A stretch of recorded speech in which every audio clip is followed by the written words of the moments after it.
የሁለተኛው አጀንዳችን የተያያዘ ጉዳይ ነው። በእርግጥ የመዋቅር ለውጥና የአማራ ህልውና አለ። እንግዲህ ቅድም ባለፈው በመጀመሪያው ውይይታችን ላይ መምህር ፋንታውን የጠቀሳቸው ብዙ ነገሮች አሉ አንድ ላይ እንዲሰሩ ተብለው አንተነ ደግሞ የጠቀሳቸው በጣም አንገብጋቢ በሆኑ ጉዳዮች ላይ ደግሞ ጊዜ በማይሰጡ ጉዳዮች ላይ እሱን ከጨረስን በኋላ ሌላውም የሚደርስበትም መንገድ ሊኖር ይችላል ተብሏል። ያሬድ እንደጠቀስከው ደግሞ የፖለቲካ ድርጅት ሆነ ለመናገር አንተ የተናገርከው በጣም ቁልፍ ነገር አለ። የፖለቲካ ድርጅት ነፃ ወይም ደግሞ አስተዳድሮ አያውቅም፣ ሁሉም አምባገነን ነው የሚልም አስተሳሰብ አለህና ዞሮ ዞሮ ግን ሁላችንም የተስማማንበት ግን በዛም አለ በዚህ የሆነ መሪ ድርጅት ያስፈልጋል፣ ለዛም የሚያደርስን ያስፈልጋል። ህልውና ደግሞ ሲባል መቼም ኦኬ ተከላከልኩ ዘን ዋት የሚቀጥል ጥያቄ አለ። ተከላክለህ ራስህን አድነህ ምን ለመሆን ነው?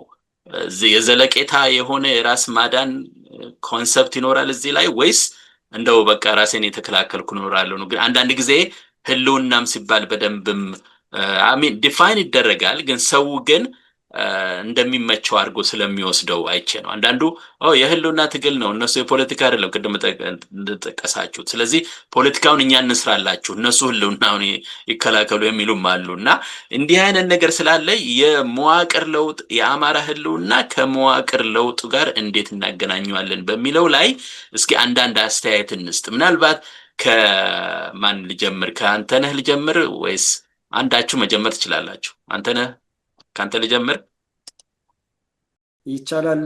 እንግዲህ ምንድነው የህልውና ትግሉ? መምህርም ቅድም መሰረታዊ ነገር አንስቷል እና ለዚህ ያበቃን ገፊ ምክንያት ምንድነው? አማራ ህልውናው አደጋ ላይ ሊወድቅበት የቻለው ምክንያት ምን ስላደረገ ነው? ምን ስለሆነ ነው? ከሌላው በምን ስለተለየ ነው? የሚሉ ብዙ ነጥቦችን አንስቷል፣ መሰረታዊ ነጥቦችን እና አማራን የጥቃት ኢላማ ያደረገ ነባር ታሪክን የተጸየፈና የፋቀ ኢትዮጵያን ኢትዮጵያ ያደረገ የኢትዮጵያ ኦርቶዶክስ ተዋሕዶ ክርስትና እምነትን ያረከሰና የሚደመስስ የአፍሪካ ከ27 ሀገሮች በላይ ሰንደቅ ዓላማ ያደረጉትን የደቡብ አሜሪካ የተጨቆኑ ቅኝ የተገዙ ህዝቦች በሙሉ ምልክት የሆነውን የነፃነትና የፍትሃዊነት ምልክት የሆነውን ሰንደቅ ዓላማ የሚፍቅ የፋቀ የተጸየፈ በራሱ ማንነት ራስ ጠል የሆነ በራሱ ማንነት የሚያፍር ኢትዮጵያዊነትን የሚያፍር በኢትዮጵያዊነቱ የሚያፍር ትውልድ የሚቀርጽ አሰራር ተሰራ። ከ1966 ንጉሱን በዓለም የተከበሩ አገራቸውን አስከብረው ራሳቸውንም አንቱ ያስባሉትን ንጉስ እንዳልሆኑ አድርገው ካጠፉ በኋላ ምሁራኖቹን ከፈጁ በኋላ የዚህ የኦሮሞማ ርዕዮተ ዓለም አስፈጻሚ መጀመሪያው ደርግ የኦሮሞ መንግስት የጦር መኮንኖችን ከፈጁ በኋላ ትውልድን ሊያስቀጥል የሚችል የትውልድ ክፍተት እንዲኖር በማድረግ አማራ ለይተው በማጥቃት ከመሬቱ በመንጠቅ በመንቀል ሀብት ንብረቱን በመውረስ ምስቅልቅል ውስጥ በመፍጠር ወያኔና ኦነግ መጣው ስልጣን እንዲይዙ ተደረገ። በዘር ማንነት ላይ መሰረት አድርገው ኢትዮጵያውያንን በዘር በሃይማኖት በአካባቢ ከፋፍለው የውጭ ተልኮ ተቀብለው ያንን ከውጭ የመጣ ተልኮ የኦሮሞ ህዝብና የትግሬ ህዝብ ፍላጎትና ምኞት የትግል ፍኖት እንደሆነ አድርገው የተከላከላቸውንና አይሆንም ያላቸውን የትግሬም ሆነ የኦሮሞ ህዝብ ገለውና ሳምነው ያንን ይዘው ሲያመጡት ይሄ ህግ ወደ ህግነት ተቀይሮ ወደ ህግ መንግስትነት ተቀይሮ ኢትዮጵያን በሙሉ ያስተዳድራል እና የፍትህ ተቋማቱ የኃይል ተቋማቱ የኢኮኖሚ ተቋማቱ ማናቸውንም የማህበራዊ አገልግሎት ሰጪ ተቋማት እድርና ማህበራት ሳይቀር ህግና ደንብ የሚቀርጸው ይሄን ህገ መንግስት መሰረት ያድርጎ ነው። የእምነት ተቋማትም ሆነ ማናቸውንም ክሶች ሆነ አለመግባባቶች የወንጀልም ሆነ የፍትሐ ብሔር ህግ ሲነሳ የሚዳኘው ይሄንን ህገ መንግስት መሰረት አድርጎ ነው ኢትዮጵያን የሚያስተዳድረው። ስለዚህ ይሄ መዋቅራዊ አሰራር በስር ነቀል መነቀል አለበት። የወራሪነትን የዘረኛነትና ተገንጣይነትን አንግበው መጣው በተግባር ያሳዩን ነባር ማንነትን አጥፍተን ነባር ባህልና እምነትን ደምስሰን ታሪክን ፍቀን ቅርስን አውድመን እሴቶችን ደምስሰን ልክ ወራሪዎች እንደሚያደርጉት ማለት ነው ወራሪነታቸው በተግባር ያሳዩት ያመጡትን መዋቅራዊ አሰራር በሙሉ ካልተነቀለ ማንም ከማንም ጋር ተግባብቶ ሊኖር አይችልም።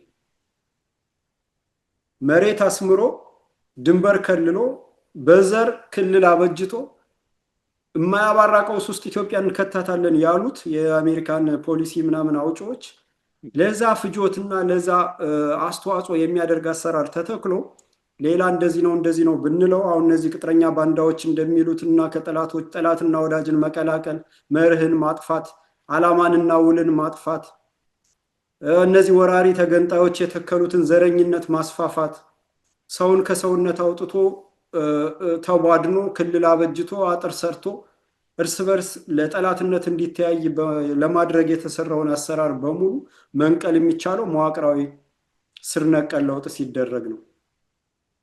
ይሄ ስር ነቀል ለውጥ የሚተካው ምንድነው በሚለው ላይ መነጋገር ያስፈልጋል። ምክንያቱም የሚተካው ይሄንን ሊያጠፋና የተሻለ ሊፈጥር የሚችል ነው። ሰው በሰውነቱ ተከብሮ ኢትዮጵያዊነትን አክብሮና ተከብሮ በኢትዮጵያዊነቱ ኮርቶ የሀብቱ ባለቤት ሆኖ የእምነቱ፣ የታሪኩ፣ የባህሉ በነፃነት ኤክሰርሳይዝ እያደረገ እየተጠቀመ ትውልዱ ካለ ስጋት የሚቀጥልበትን ሀገር ሊፈጥር የሚችል ኢትዮጵያን ወደ ነበረ ክብሯና ማንነቷ ሊመልስ የሚችል ሰው በሰውነቱ እንዲከበር እኔ ያውቅልሃለሁ ፖለቲካ ጠፍቶ በዘር ማንነት እየታየ አገልግሎት መስጠትና አገልግሎት መነፈግ፣ መሳደድና መገደል ታሪክ ሆኖ ወንጀለኞች ተቀጣው ሊያስኖረን በጋራ ሊያስኖረን የሚችል መቀየር አለበት ነው እንጂ ይሄንን አሻሽለን ህገ መንግስቱን መሻሻል ምናምን የሚባል ቋንቋ በፍጹም መቅረብ የለበትም። ከስሩ ነው መነቀል ያለበት እና አስተሳሰቡን የጫኑት ይሄን አስተሳሰብ የወለዱት ሰዎች ሁሉ ለፍርድ መቅረብ አለባቸው። ትውልዱ ሊያዋጣው በሚችለው መንገድ ላይ እንዲሰለፍ ማድረግ ነው። ዛሬ ማሰብ የማይችል ትውልድ ተፈጥሮ ሀገር እየፈረሰና እየተሸጠ ያለበት ሁኔታ ስላለ ማለት ነው። ግሩም አንተ ነህ እንግዲህ መልካም። ይሄም ራሱ የሚያወያይ ነገር ነው። ምክንያቱም በጣም ሰፊ ነው። መሰረታዊ መዋቅራዊ ለውጥ ነው። ፋውንዴሽኑ ራሱ ከመሰረቱ መቀየር ያለበት ጉዳይ ነው። እንደው ያሬድ ወደ አንተ ልምጣና ብዙ ጊዜ የምታነሳውም ነገር ስላለ እነዚህ የፖለቲካ ድርጅቶች ወይም መሪዎች ቅድም ያልካቸው በሙሉ ሻንጣቸውን ጊዜው በዚህ የሚመጡት ነገሮች በሙሉ ሪሊ ለስር ነቀል አይመስልም። ምክንያቱም ያው ሲመጣ ቶሎ ብለው ሄደው የራሳቸውን ፍላጎት የማሟላት ነገር ነው የሚታየው እና ቅድም እንግዲህ አንተንም እንደጠቀሰው ብዙ የተበላሸ ነገራቶ ማነው ይቅርታ መምህር ፋንታሁንም እንደጠቀሰው እነሱ በሙሉ በአገራችን ውስጥ የተደረጉ ችግሮች እነሱን ሪቨርስ ለማድረግ እነሱን ለመመለስ ራሱ ጊዜም ስለሚያስፈልግ የአማራ ህልውናው መጠበቅም ስላለበት አሁን እንግዲህ በደንብ እንድናየው ነው ፕራክቲካል ሆነን ፋኖ ወይም ደግሞ የአማራ ተጋድሎ ውጤታማ ከሆነ የሚጠብቀው ነገሮች ሁሉ ይኖራሉ ባይ ነኝ እና ጊዜም ስለሚያስፈልግ እዛ ጊዜው ላይ ማን ነው ተቀምጦ ያን ነገሮች የሚያስፈጽም? ምክንያቱም በሙሉ እንዳየነው ኢትዮጵያን የማይፈልግ ጽንፈኛ ማለት አለ። እነሱን ሰብስበህ ነው ማለት ነው ይሄን ነገሮችን ማካሄድ የምንችለው። ትንሽ እሷን እስኪ ገባ ብለህ ትንሽ ተንተን አድርጋት። እሺ ዋናው ነገር የሚያስፈልገው እኔ አሁንም ኦነግም ሆነ ህወሓት የተሻለ ወይም አሁን ኢትዮጵያ ውስጥ ያለው ህገ መንግስት የሰው ልብ የሚገዛ የማንኛውም ዜጋ ህወሓትም ቢሆን የትግራይን ህዝብ የሚገዛ ኦነግም ቢሆን የኦሮሞን ህዝብ የሚገዛ የፖለቲካ ስርዓት ይዘው መጥተዋል ብዬ አላስብም።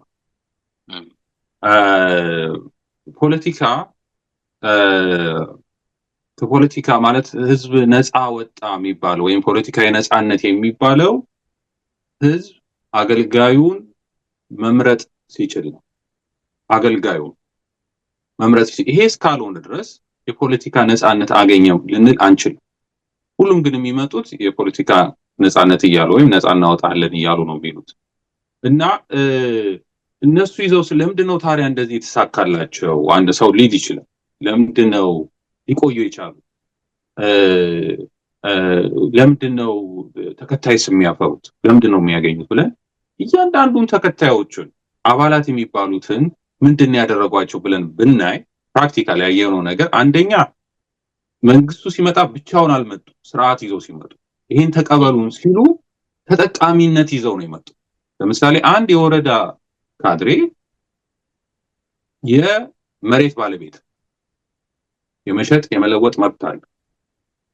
ይሄ ተጠቃሚነት ይሄን በተዋረድ ብናይ ህወሓት ከመጣ ጀምሮ የተደረጉ ስራዎችን ብናይ የፖለቲካ አባልተኛ መሆን፣ ደጋፊ መሆን የጥቅም ማግኛ የሀብት ማግኛ ምንጭ ነው።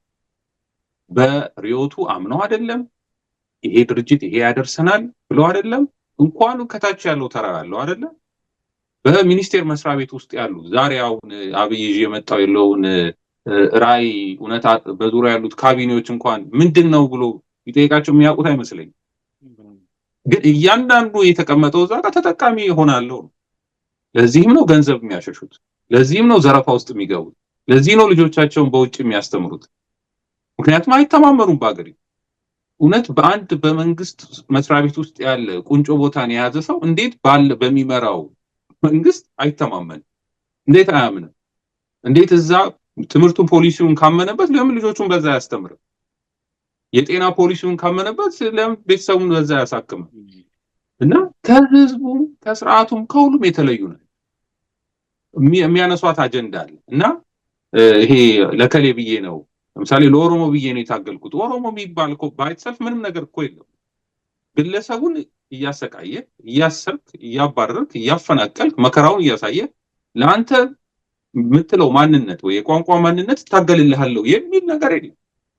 እና ምንድነው ሌላው ግን አሁንም የፋኖ ትግል ወይም ህዝባዊ ትግል ሆኖ ሲመጣ ከዛ የተሻለ ስርዓት ይዞ መምጣት ይችላል፣ ሌሎችን ሊያሳምን የሚችል። እኔ አንዳንዴ በህወሓቶች ተሰብኮ የትግራይ ህዝብ በቃ ከዚህ በኋላ ከኢትዮጵያዊነቱ ምናምን የሚለው ነገር ለኔ አንዳንዴ አይሰራም። በተግባርም ስላየው በዚህ ኦሮሞም ህዝብም በቃ ሙሉ ለሙሉ ተቀይሯል የሚለው ነገር ለኔ አይመስለኝም። በተግባርም ስላየው ማለት ነው የሄጄበት አይቼዋለሁ። የወጣቶቹን ስሜት አስተሳሰብ ወይም በስደት መተው ምንም አማርኛ እንዳይማሩ ተደረገ ያደጉ ልጆች በኋላ እንዴት ችግር ውስጥ እንደገቡ ኢንጂነሮች ምናምን ስራ የማግኘት እድል እንደሌላቸው ከዛ በኋላ አዲስ አበባ መተው አማርኛ እንደተማሩና ከዛ በኋላ የስራ እድል ለማግኘት ሙከራ እንዳደረጉ ምናምን ይነግሩኛል። እና ፍጹም የተለየ ነገር አይደለም።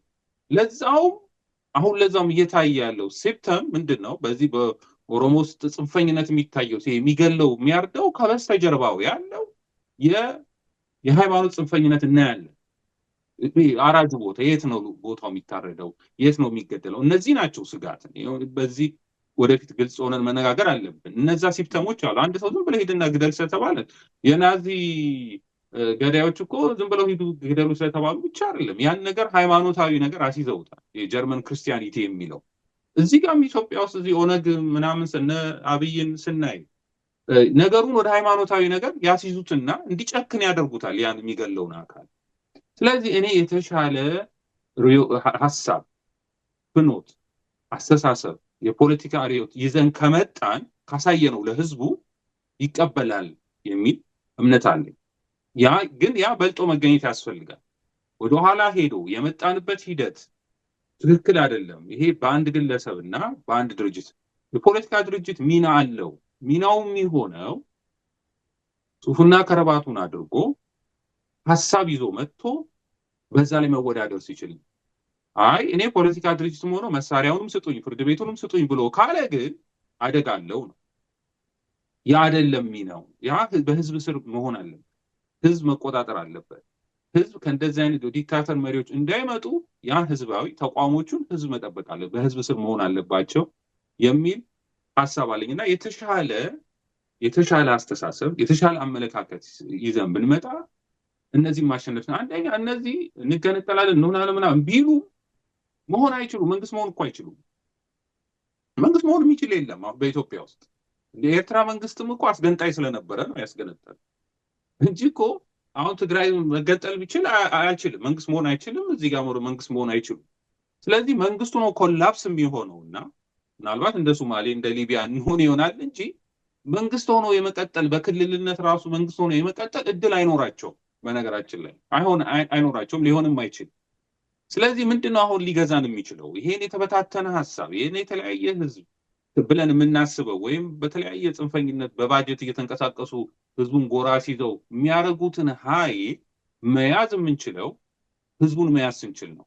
ህዝቡ ደግሞ መንግስት እኮ ማለት ይሄ ነው። መንግስት ማለት አገልጋይነት፣ ጠባቂነት፣ ዳኝነት ነው። ስለዚህ ይሄን እንዴት እናምጣው ማለት ነው። ለእያንዳንዳችን የሚያስፈልገን ነገር አለ። እኔ ራሴ ጥበቃ ፈልጋለሁ፣ ፍትህ ፈልጋለሁ፣ አገልግሎት ፈልጋለሁ። ለከበደም ለአየለም ሁሉም የሚፈልገውን ያን ማምጣት ነው።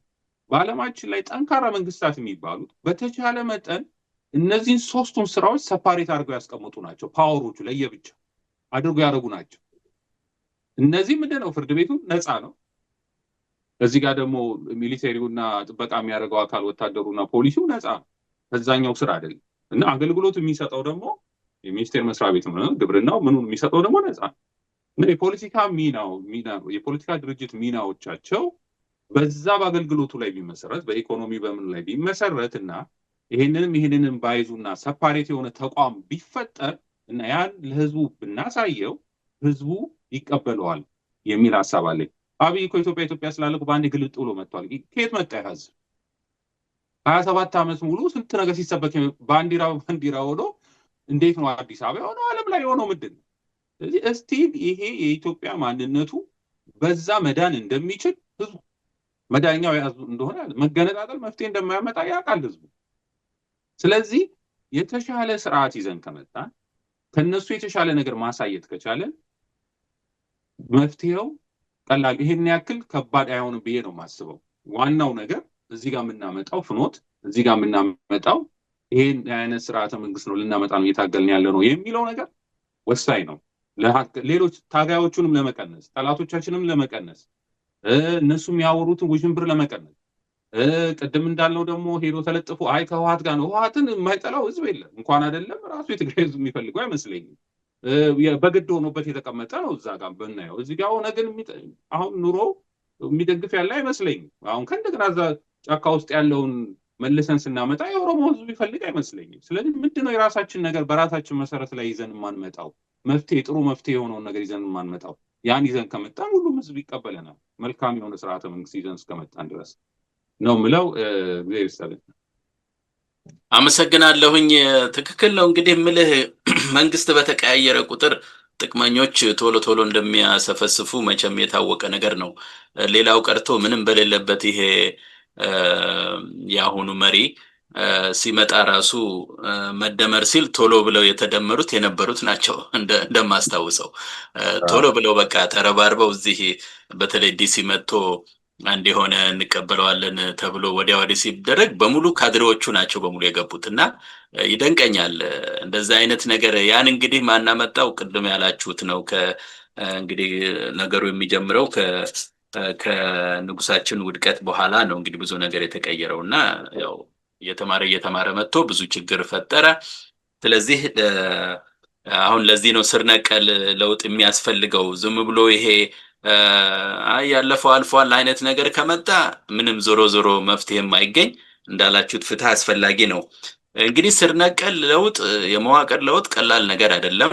ቅድም እኔ እንደው ዝም ብዬ የመዋቅር ለውጥ ልበለው እንጂ እዚህ መምህር ፋንታሁን በደንብ የጠቀሳቸው ብዙ ነገሮች አሉ። እነሱ ሁሉም መቀየር አለባቸው ማለት ነው። ያስተሳሰብ አለ፣ የተቋም አለ፣ የራሱ ያስተዳደራዊ አሁን የክልል የሚሉት መፍረስ አለበት፣ ህገ መንግስት አለ፣ ብዙ ነገር ነው የሚጠብቀን እና ያን ሁሉ እንግዲህ ህዝቡን ይሄን ነገር በደንብ ደግነቱ እንዳልከው አሁን ያሬድ እንደጠቀስከውም ቢሆን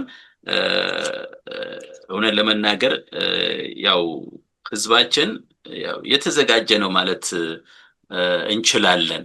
በውስጡ አለው የሚሰማው ነገር እና የሚያውቀው የተገነዘበው ነገር ስላለ ብዙ አያስቸግርም። እውነት ለመናገር ቀና ቢመጣ ኖሮ ማለት ነው እና ቀና አመራር ቢፈጠር። ስለዚህ ይሄን ካልኩኝ እንግዲህ መምህር አንተ እንግዲህ አሁን ገባ ብለህ ይችን ነገር ትንሽ እንደመቋጫም ነገር ልታደርግለት ትችላለህ። የመዋቅር ለውጥና የአማራ ህልውና ሲባል አንድ ትንሽ መጠየቅ የምፈልገው ነገር አለ። አማራው አሁን ስጋት ውስጥ ገብቷል። አማራው የህልውና ስጋት አለብኝ፣ ህልውናን የማስከብረው በክንዴ ነው ብሎ ነው እንግዲህ የተነሳው። ምክንያቱም ያው ብዙ ጊዜ በምትገልጻቸው ምክንያቶች ማለት ነው። አሁን ይሄ ስጋት ደግሞ እንግዲህ አንዳንድ ቦታም እንደሚነሳው እኔም እንደማስበው ስጋት ያ አስተሳሰቡን ቀይረህ ስጋቱን ማስወገድ ብትችልም አሁን ግን ያለበትን ስጋት ራሴ ካላስጠበቅኩት ማንን አምኜ ወደሚል ነገርም ይገባ ይመስለኛል። አንዳንድ ጊዜ ታስበው ያለመታደል ሆኖ በተለይ ይሄን የኦነግም የዚህ ቲፒኤልኤፍንም የምንም ስናይ ሌሎችም አሉ ኦብነግ ምናምን ማለት ነገሮች ናቸው። እነሱ በሙሉ ሁሉም ጽንፈኞች ናቸው፣ አማራ ጠል ናቸው እና ከነሱ ጋር ተሰብስቦ ወይም ከነሱ ጋር ለጊዜውም ቢሆን አገናኝቶ ህልውናው እንዴት ሊጠበቅ ይችላል? አንዳንድ ጊዜ ግራ የሚያጋባ ነገር ስላለ ነው። እንደው ፕራክቲካል ሆነን ስናየው ምንድነው ሪሊ የአማራውን ዘላቂ የሆነ ህልውናውን ለማስጠበቅ እንዲችል ቢያንስ ዘላቂ እንኳን ባይሆን ቢያንስ ሽግግር መቼም ይኖራል አንድ ሀገር ነው መንግስት እንትን ሲቀየር እና የዛችን የሽግግር ሂደት እንኳን ራሱ ህልውናው እንደተጠበቀ ሆኖ ማረጋገጥ እንዲችል ምን ማድረግ ይጠበቅበት ይሆን እንደው ትላለህ? ትንሽ እንደው በዚህ ላይ አብረህ አያይዘህ ከመዋቅር ለውጡ ጋር የአማራዊ ህልውና ዘላቂ ስጋት እንዴት ሊቀረፍ ይችላል? አመሰግናለሁ።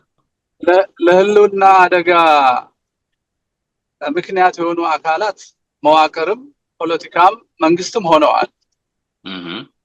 እንደገና ትውልዳዊ የሚመስል ቅድም አንተኔ የፈራው ይህን ሁሉ አመት የተጠበቀ ሰው ይመለሳል ብዬ አላስብም ብሎ ነው ያሰበው። እኔ ከያሬድ አስተሳሰብ ጋር ነው ያለው። ሰው ይመለሳል እውነትን ካየር እየከሰጠ ነው ግብ ላይ ከስማማን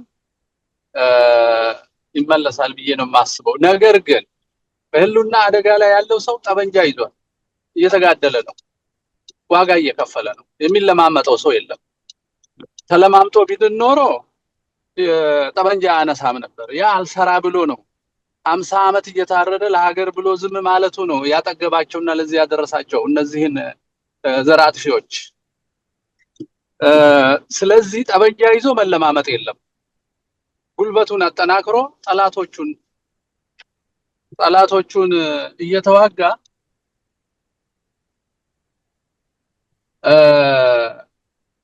እሱ ነው ተርሙን ሴት ማድረግ ያለበት ራሱ አማራው የማይደራደርባቸው። ለዚህ ነው ፖለቲካ እኮ የሚያስፈልገው። የማልደራደርባቸው ጉዳዮች የምፈልጋቸው ግቦች ብሎ አስቀምጦ ወያኔም ኦነግም ከዛ በኋላ ይምጣ።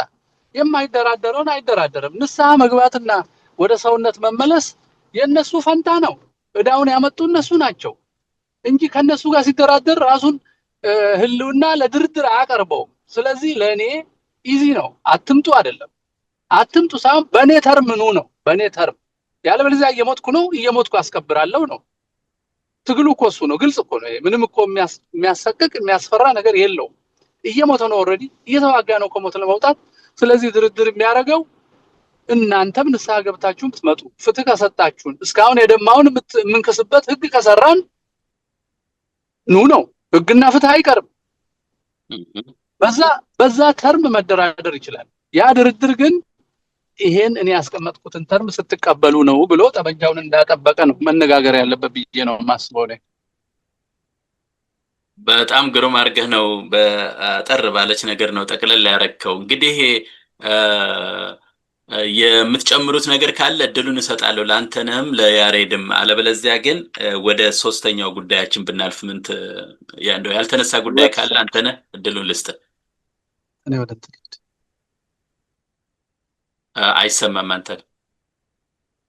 እዚች ጋር ምንድነው አጭር ነገር መጨመር የምፈልገው፣ አሁን ባለው ሁኔታ ላይ ሐሳብ አምጥተን ብንነጋገር የሚቀበል የለም። ትውልዱ በጥላቻ የታወረ ነው። አማራ ጠልነት፣ አስገዳጅነት ይነግሶበታል።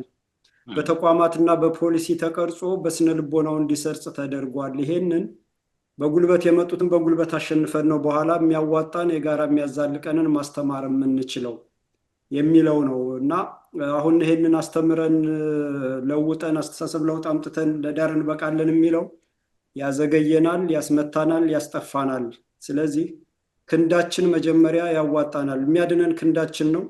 ያስተሳሰቡን እና የሚያዋጣውን በጋራ በአንድ ሀገር ጃንጥላ ስር ሊያስኖረን የሚችለውን ጠላቶቻ ሊያጠፉን የሚችሉት የመጡትን ጠላቶቻችንን ካጠፋን በኋላ ሁሉም ተከባብሮ ተፈቃቅዶ እንዲኖር ማስቻል ተነጋግረን ተመካክረን ተደማምጠን መኖር የምንችል ከዛ በኋላ ነው እንጂ አሁን ባለው ተሞክሯል፣ ታይቷል፣ ስሜቱ ይነበባል ከሚል አንፃር ይታረምልኝ ነው። አይቀበልም የሚል ምናምን የለም። ግን ምን የሚቀበሉን ማንነታችንን ካስከበርን በኋላ ነው። መሳሪያ ይዞ የዘመተብንን ቤት ለቤት የሚገለንን የሚደፍረውን እናት እህቶቻችንን አደብ ማስገዛት አለብን። ወራሪዎችን ከወረሩት ምድር መንቀል አለብን። ከወረሩት ምድር ከነቀልን በኋላ ኢትዮጵያ ከሚባልን ኢትዮጵያን አጥፍቼ ሀገር ሆናለሁ የሚልን አስተሳሰብ ከኢትዮጵያ ምድር ከነቀልን በኋላ ማንም ሰው በአስተሳሰብ መግባባት ይችላል ነው። ይሄ ስርዓት እስካለ ድረስ መግባባት አይቻልም። ለምን? ለኦሮሞም ሆነ ለኦሮሞን ወክላለሁ ለሚለው ለኦነግም ሆነ የትግሬን ህዝብ ወክላለሁ ለሚለው ወያኔ ራሳቸው በራሳቸው ሀሳባቸውን መለወጥ አቅም አላቸው ብዬ አልችልም፣ አልናገርም፣ አይችሉም። ምክንያቱም እነሱ ራሱ ቅጥረኞች ስለሆኑ የውጭ ጉዳይ ፈጻሚ ቅጥረኞች ስለሆኑ ወደፊት የጥፋት መንገዳቸውን እስከሚጠፉ ድረስ ወደፊት ከማለት ውጭ ወደኋላ ማለት እስካሁን መጥቼ ህዝብ አስፈጀው ሀገር አፈረስኩና ከዚህ በኋላ በቃኝ ህዝብ ነፃ ያውጣ ራሱን ያድን ማለት ስልጣን ያላቸው አይመስለኝም። ቀጣሪዎቻቸው የሚፈቅዱላቸው አይመስለኝም።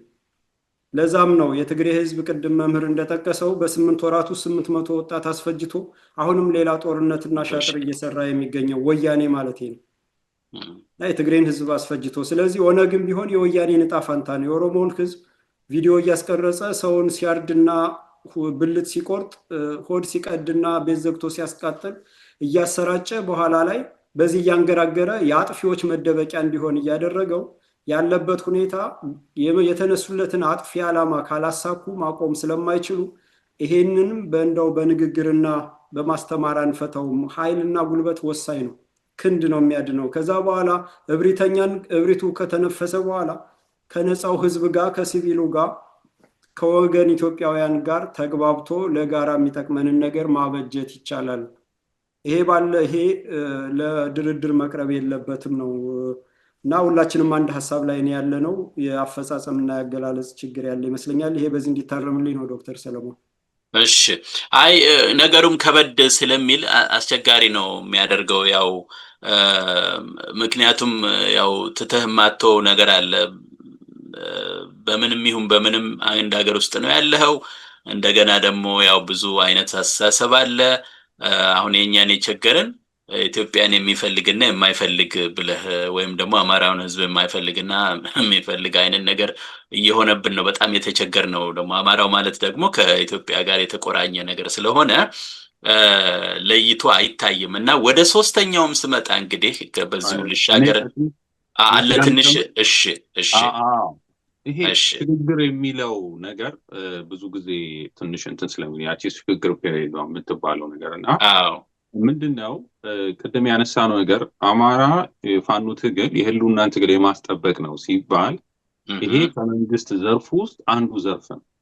ስለዚህ በሽግግርም ወቅትም ከሽግግርም በኋላ በተወሰነ ጊዜ ውስጥ አማራ ህልውናው ሊያስጠብቅ የሚችለው ህልውናው የሚጠበቀው ይሄ የጥበቃ አካሉን ወይም ዘርፉን መቆጣጠር ሲችል ነው የሚል እምነት አለ። ማለት የፍርድ ቤቱ ነፃነት እንደሆነ ሆኖ የአገልግሎት ሰጪው ነፃነት እንደሆነ ማለት ነው።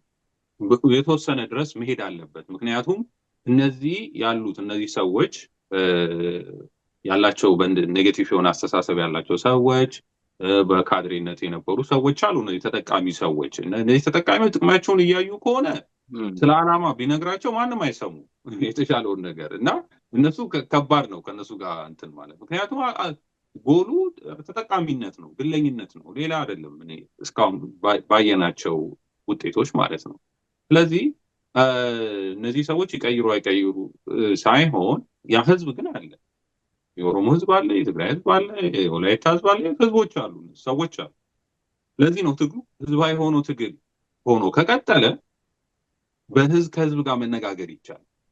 በፓርቲ ደረጃ ካወራ ግን ልክ እንደ ህዋት እንዳደረጉት ፓርቲ ሆኖ መተው እኮ ነው ኑና ህገ መንግስት የመሰረቱት ፓርቲዎች ናቸው።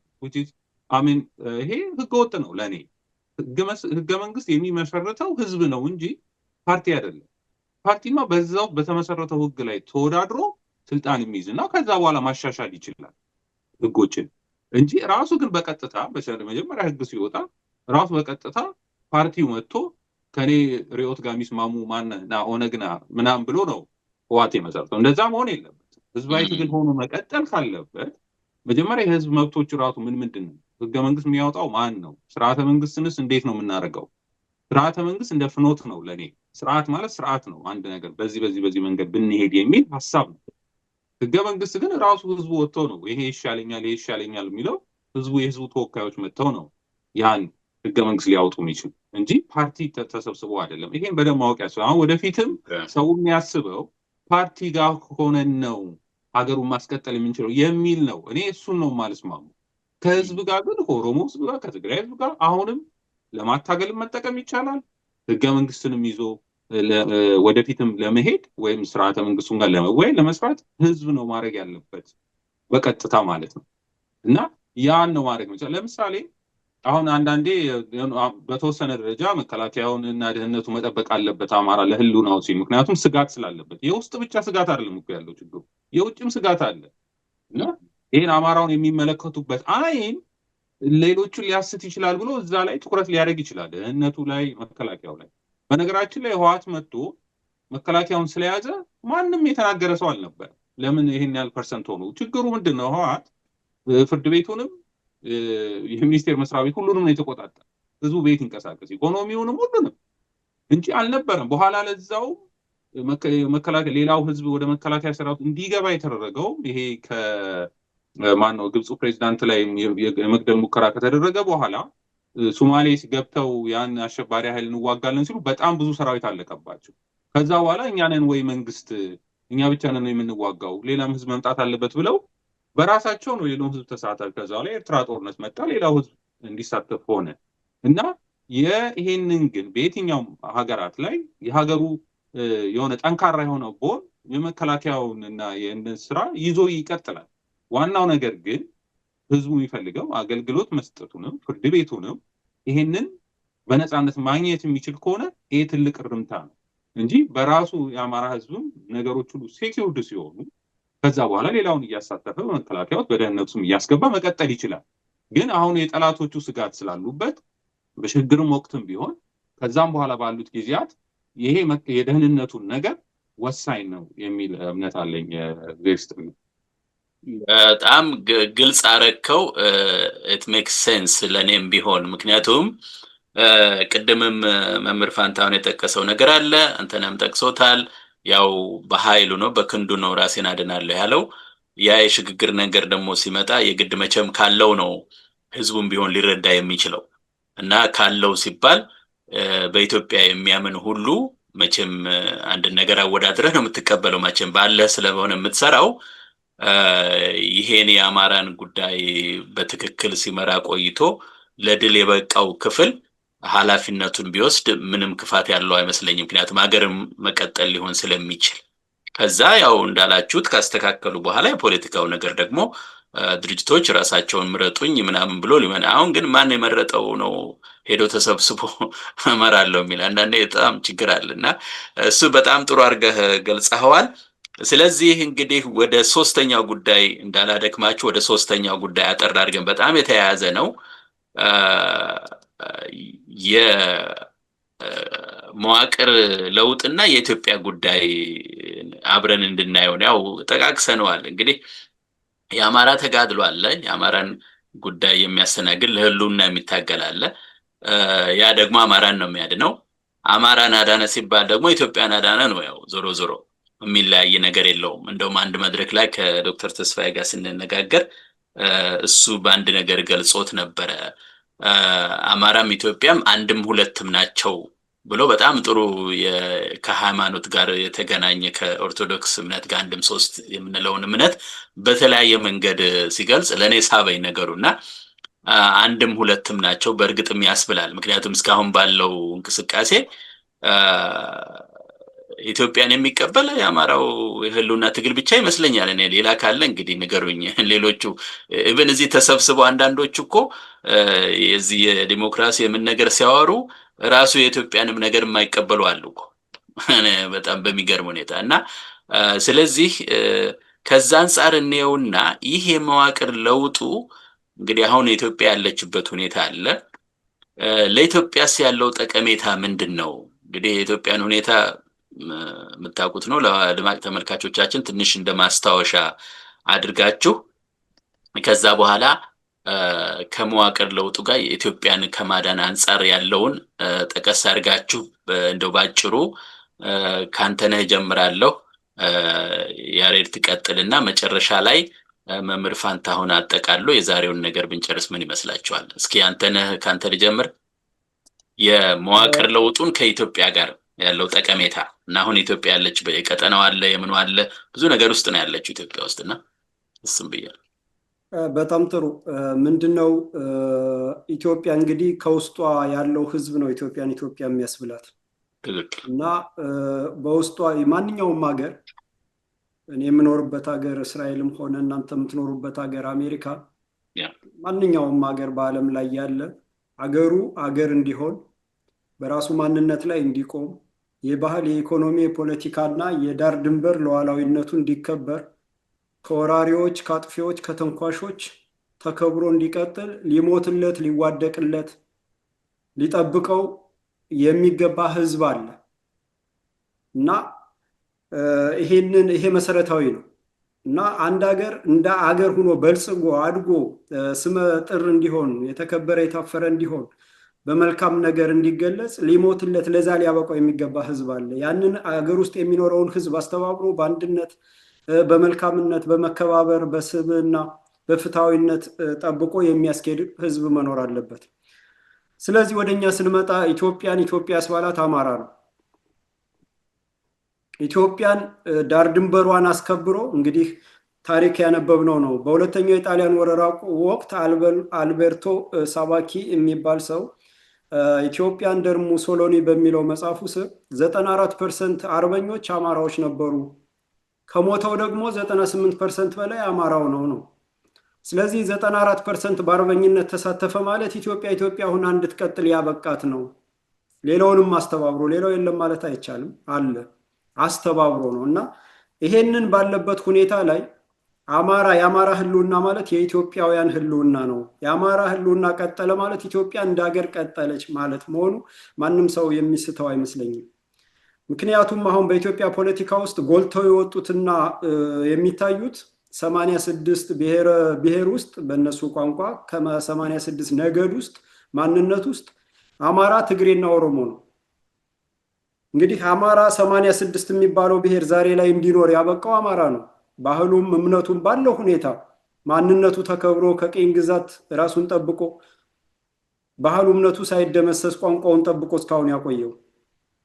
በሌላው ዓለም ላይ የሆነውን ማየት እንችላለን። ሰለጠኑ የሚባሉት እንግሊዘኛ ቋንቋ የሀገሪቱ ቋንቋ እንዲሆን ስንት ሚሊዮን ህዝብ ነው የተጨፈጨፈ። ዛሬ እንግሊዝ ሀገር ከእንግሊዘኛ ቋንቋ ውጭ የሚነገር የለም። በሌላው ሀገር ያለውንም ታሪክ መዳሰስ ያስፈልጋል። ኢትዮጵያ ውስጥ የነበሩት ነገስታት ግን ከፈራ እግዚአብሔር የተቀዳ ፍትሐ ነገስት አበጅተው በሰብአዊነት በፍትሃዊነት ኢትዮጵያን እያስተዳደሩ የሰውን ልጅ እኩልነት አንግሰው ኢትዮጵያን አቆይተዋት አብቅተዋታል ማለት ነው። ስለዚህ ይሄ ህዝብ ያለው አስተሳሰብ የመጣበት ታሪክ የ3000 እና ከዛ በላይ የነገስታት ዘመንን ታሪክ መፈተሽ ያስፈልጋል ነው። ትግሬ ከሚባለው ህዝብ የወጡት ፖለቲከኞችስ ምንድን ያደረጉ ነው? መጀመሪያ በአድዋ ጦርነት ጊዜ ለጣሊያን ወግነው መጀመሪያም ባላጌ ላይ ኢትዮጵያን ጦር የምኒልክን ጦር በራስ መኮንን የሚመራውን የገጠሙ ናቸው። በመቀጠል አጼ ዮሐንስ መጡ። አጼ ቴዎድሮስን አስገድለው ንጉስ ለመሆን የውጭ ኃይል እንግሊዞችን እየመሩ የገቡ ናቸው። ከዛ በኋላ ወያኔም ሲመጣ ኢትዮጵያን በዘር በሃይማኖት ከፋፍሎ ወደብ አልባ አድርጎ እርስ በርስ እያዳማና እያቋሰለ ሉዓላዊነቷን ነጥቆ በዘር ማንነት ለተዋቀረ ክልል ሉዓላዊ ሰጥቶ የራስን መብት በራስ ማስከበር እስከ መገንጠል የሚል አዋጅ ጨምሮ መገንጠልን ያስፋፋ፣ ኢትዮጵያዊነትን ያወደመ፣ ኢትዮጵያውያን የተሳሰሩበትን እሴት የበጣጠሱ፣ ገመዶችን የበጣጠሱ፣ ታሪክን የፋቁ ሆነው ታዩ። 27 ዓመት ያስፈጸሙት ይሄንን ነው። ኦሮሞም ተጨቆንኩ፣ ተበደልኩ፣ አንገቴን ወገቤን ሲል የኖረው 28 ነገድ የደመሰሰ የፖለቲካ ኤሊት ማንነትን ያጠፋ፣ ጡት ሲቆርጥ ብልት ሲቆርጥ ሆድ ጽንስ ሲቆርጥ ቤት ዘግቶ ህዝብ ሲያቃጥል እንስሳት ሳይቀር በጥይት ሲደበድብ መኖሩ ለአማራ የሰጡትን የሐሰት ትርክ በተግባር ፈጽመው አሳይተው ስልጣኑን እንኳን ለሁለተኛ ዙር በደርግ ያዘ፣ ጨፈጨፈ፣ አገር አፈረሰና ለወራሪ ያስረከበ። አሁን ደግሞ ለሁለተኛ ዙር ስልጣን ሲይዙ በዚህ 8 ዓመት ውስጥ ኢትዮጵያ ያየችውን ስቃይና መከራ ማየት ይጠበቅብኝ መረዳት አለብን። ስለዚህ ለኢትዮጵያዊነት ስሜት የለም ማለት ነው። ከኦሮሞ የወጡት ፖለቲከኞች ወይንም ከትግሬ የወጡት ፖለቲከኞች ውስጥ የኢትዮጵያ የሚባል ስሜት እንጥፍጣፊ ስሜት የላቸውም። የውጭ ተላላኪዎች ናቸው ማለት ነው። አብይ አህመድ ምንድን ያለው ባለፈው ዶክተር አበባ ስትል የሰማሁት ኢትዮጵያን ከአውሮፓ ሲቀዘቅዝ መጣው የሚያርፉባት ከአረቡ ዓለም ሲሞቃቸው መጣው የሚያርፉባት ሀገር እናረጋታለን ያለ ምን ማለት ነው? እነዛ ቀኝ ገዢዎቻችን ናቸው። የቀኝ ገዢዎች ተወካዮች ናቸው። አሁን ከኦሮሞን ህዝብ ወክላለሁ የሚለው ኦሮሞማ ኦነግ ወይንም ብልጽግና የሚሉት ወይንም ወያኔ ትህነግ የነዚህ ተወካዮች ናቸው። ስለዚህ ለኢትዮጵያ ራዕይ የላቸውም። ስለ ኢትዮጵያዊነት ደንታ የላቸውም። ህዝብ እያጠፉ ሀገር እያወደሙ ንብረት እየዘረፉ ሀገር እየሸጡ ነው ያሉት። ስለዚህ እነዚህ ባሉበት ሁኔታ በእነዚህ መዋቅርና አሰራር ኢትዮጵያ እንድትፈርስ ነው አላማቸውም። የነፃነት ግንባር ብለው ነው የተነሱት። የትግራይ ህዝብ ነፃነት ግንባር፣ የኦሮሞ ህዝብ ነፃነት ግንባር ብለው ነው የተነሱት። አልቀየሩም። ስማቸውን የጻፉትን ሰነድ አልቀየሩም። አላማቸው እንደተሰነደ ነው። በተግባር እየፈጸሙት ነው። ስለዚህ ያንን ሁሉ ወንጀል ፈጽመው ዛሬም በአማራ መቃብር ላይ ነባሩን ህዝብ አጥፍተን በመቃብሩ ላይ በአጽመ ርስቱ ላይ ትግራይን እናቆማለን ያሉ የትግራይ ኤሊቶች፣ የኦሮሞ ኤሊቶች በፈረሰች ኢትዮጵያ ውስጥ ነው ኦሮሚያን የምንገነባን ያሉ በአደባባይ እና አፍዝዘን አደንግዘን እኛ ተቆጣጥረናል፣ የሰበሩንን ሰብረናል እያሉ የዘር ፍጅት ነው የሚጠሩ። ዛሬ ላይ ታያላችሁ ኢትዮጵያ ብሩን ወረቀት አድርገው ኢኮኖሚውን አደህይተው ኢትዮጵያውያን በሙሉ የሚበላው አጦ ሰርቶ መኖር ብርቅ ሆኖበት በሰላም ወጦ መግባት ጭንቅ ሆኖበት በአገሩ ላይ የሚደረገውን እያየን ነው። የውጭ ባለሀብትና የውጭ እንትኖች እንዲፈላሰሱ በረከሰ ብርና ሀብት የኢትዮጵያውያን አንጥራ ንብረት እንዲሸጥ ዛሬ ላይ የወርቅ ማውጫዎች በወለጋ በቤኒሻንጉል በየት ያሉ ወርቅ ማውጫዎች ሁሉ ለውጮች የተሸጡ ናቸው። ግብጾች ምኖች ናቸው የሚሰሩበት። ስለዚህ እነዚህ ሀገራዊ ራዕይ የሌላቸው ለህዝብ ምንም ነገር የሚያቀርቡት ነገር የሌላቸው ርዕዮተ ዓለማቸው ህዝብን አጥፍተን ሀገር እናቆማለን የሚል አፍራሽና አጥፊ ተልእኮን የያዙት መዋቅር መነቀል ኢትዮጵያ ፎይ እንድትልና እንደ ኢትዮጵያ እንድትቀጥል ያደርጋታል ማለት ነው። ስለዚህ ኢትዮጵያ ካልቀጠለች ሀገር ሁኜ እኖራለሁ የሚባለው ቅዠት የውጭውን ዓለም ፍላጎት ከማሳካት ውጭ ሀገር ሆናለሁ የሚል የትግሬም ሆነ የኦሮሞ ወጣት አንገቱ ላይ ካርታ ሰርቶ የሚዞር በሙሉ ቆም ብሎ ሊያስብ ይገባል ማለት ነው። ኢትዮጵያ ፈርሳ ሀገር ሁኜ እቀጥላለሁ የሚባል ቅዠት የለም። አማራ ጠፍቶ እንደ ህዝብ እኖራለሁ በአማራ መቃብር ላይ አገር ሆናለሁ በልጽጌ እኖራለሁ የለም። በአማራ አጽመ ርስት ላይ አገር መስርቼ እኖራለሁ አይሰራም። ስለዚህ መዋቅራዊ ለውጡ ስር ነቀል ለውጡ ለኢትዮጵያም እንደ ሀገር እንድትቀጥል ኢትዮጵያ ስትቀጥል ኢትዮጵያውያን እንደሚቀጥሉ ተነጣጥሎ የሚታይ ነገር አይደለም። አያት ቅድመ አያቶቻችን ኢትዮጵያን ሲሰሯት አጋምደው እንዳንለያይ አድርገው ነው የሰሩ። ዛሬ የትግሬ ህዝብ ከአፋር ከአማራ ከኤርትራ ተጋጭቶ እዛ ድንጋይ መሬት ላይ ተገንጥሎ መኖር አይችልም። ኢትዮጵያዊ ሆኖ በሐዋሳ በባህር ዳር በባሌ በድሬዳዋ በደብረ ብርሃን በሁሉም ቦታ ኢትዮጵያዊ ሆኖ ነው መኖር የሚችለው። የሚያዋጣው ያ ነው። የኦሮሞ ህዝብም ቢሆን መሀል ሀገር ነባሩን ህዝብ ጨፍልቆ በወረራና በተያዘ የደም መሬት ላይ ኦሮሚያ የሚባል ሀገር መስርቼ እኖራለሁ የሚባል ቅዠት አይሰራም። ቅዠት ነው። እንደውም ሌላ ጣጣና ሌላ መዘዝ ያመጣል። የት ነበር የት ነው የበቀልክ ተብሎ ያ የተወረረ መሬት ወደ ባለቤት ሲመለስ መቆሚያን ሊያሳጣ ይችላል። ስለዚህ ይሄ ሁሉ መታሰብ አለበት ነው እና የኢትዮጵያ መቀጠል ባለጊዜ ነኝ ለሚል ወራሪ የኦሮሞማ ስርዓት ፖለቲከኛና ለወያኔ ትህነግ ፖለቲከኛ ባለጊዜ ነኝ ለሚል ለታችኛው ካድሬ ለቅጥረኛ ባንዳውና ወጣንበት ለሚሉት ህዝብ እሳት አስቀምጠው አዳፍነው ከማለፍ ይልቅ ዛሬ ማቆም አለባቸው። ኢትዮጵያ ካልቀጠለች የሚቀጥል ማንም የለምና ስር ነቀል ለውጡ ለኢትዮጵያ መቀጠል ለጥያቄ ለምርጫ የሚቀርብ አይደለም እላለሁ። ዶክተር ሰለሞን መልካም። እኔ ምን አስታወሰኝ መሰለህ አሁን ከተወያየ ነው ጠቅላላ ወደ ያሬድ ከመሄድ በፊት እንደው በመካከል እንትን ለማለት ነው። በዚህ በሳይንሱ በኩል ብላክ ሆል የሚሉት አለ ያው እንደሰማችሁትና ብላክ ሆል የእሱ አፈጣጠር አለ። የእሱ አፈጣጠር ምንድነው? የሚቻለውን ብርሃን ከሰጡ በኋላ ያ ብርሃን እያለቀ ይመጣል ቢሊየን ይርስ ይሉታል ምናምን እያለቀ ከመጣ በኋላ ግራቪቲው ይሄ የሚስበው ነገር ዶሚናንት የሆነ በጣም ከፍተኛ ደረጃ ይሆንና ሁሉንም ወደዛ ውስጥ ያስገባል። ወደ ብላክ ሆል የሚሄድ በቃ አይመለስም። በዛ ውስጥ ነው የሚገባው። እኔ አሁንም አማራውንና ኢትዮጵያን የማየው ከዛ አንፃር ነው። አማራው ብዙ ከፈለ፣ ብዙ ተሰቃየ፣ ብዙ ነገር አደረገ። ኢትዮጵያንም መስርቶ ብዙ ዋጋ ከፈሉ አብረው ማለት ይቻላል። አንድና ሁለትም ያልኳችሁ ከዛ አንፃርም ነው። አሁን መጨረሻ ያላቸው ነገር ምንድነው? በሚፈልጉት ነገር ማድረግ ብቻ ነው። ያ ሲባል እንግዲህ መሰልቀጥ ሲባል አክቹአሊ ያ ደግሞ ሌላ ታሪክ ስላለው ነው። ያኛው ብላክ ሆሉ እንደገና ደግሞ ዩኒቨርሲቲ ይፈጥራል የሚባልም የሳይንስ አባባል ስላለ ከዛ አንፃር መጥቶልኝ ነው። ግን ዋናው ግን ለማለት የፈለኩት ምንድነው? በጣም የምታባክነው ኃይል ሌላ ኃይል ደግሞ ይዞልህ ይመጣል። በአማርኛም አባባል አለው አይደለም? ሚስማር ሲመቱት ይጠብቃል አይነት ነገር ነውና ያ ስለሆነ ወደዛ ማምራታችን አይቀርም። ስለዚህ የመዋቅር ለውጡም የሚያስፈልገው ለዛ ነው። እንደ ድሮ አይሆንም ነው በቃ ባጭሩ። እና እንደ ድሮ ስለማይሆን ከዛ አንፃር እንግዲህ መዋቅር ለውጥ ስንል ምን እንደሆነ ቅድም ተንትነናል። ኢትዮጵያ አሁን ያለችበት ሁኔታ እንደምታውቀው እንግዲህ ያሬድ ብዙ ከውጭም ከውስጥም እኔ ያለች ማለትም አይቻልም ሆነ ለመናገር እና ይሄ መዋቅር ለውጥ ራሱ ለኢትዮጵያ የሚያስገኝላት ነገር ምን ይመስልሃል? እንደው በትንሹ አጠር አድርገን ወደ ፋንታውን እንሄድ ብዬ ነው። እሺ ዋናው ነገር ቅድም አንድ ነገር የተነሳ ነገር አለ። ለምንድን ነው የአማራው ህዝብ የተጠላው? አሁንም ቢሆን ይሄን ኢትዮጵያን ወደ አንድ የማምጣቱ የአማራው ዕዳ ነው የሆነው። አንደኛ ለራሱም ሲል፣ ሁለተኛ የእሱ የራሱን የማዳን እንቅስቃሴ ሌላውንም ህዝብ ወይም ኢትዮጵያንም ስለሚያስቀጥል ስለሚያድን ማለት ነው። አማራው ለምን ተጠላ? ቅኝ ገዢዎች ናቸው ይሄን የጻፉት ራሳቸው። ስለዚህ ጣሊያንም በሁለተኛው ሲወርድ የከፋፍለ ግዛ ፖሊሲ ነበረው። አማራው ላይ ይከተል የነበረውን ፖሊሲ በግልጽ አስቀምጡት። ስለዚህ ኦርቶዶክስ ቤተክርስቲያን አማራው የምንለው ይሄ ነባር የነበረው የመንግስት ስርዓት እንዲወድቅ እንዲገረሰስ ይሄ ሁሉ ያተናገሩት ቅኝ ገዢዎች ናቸው። ስለዚህ ቅኝ ግዛት አልቀረም፣ በእጅ አዙር ነው። ለምን ይቀራል? ምክንያቱም አንደኛ ስቲል አውሮፓውያን ሪሶርስ ይፈልጋሉ። የህዝብ ብዛታቸው እንደጨመረ ነው።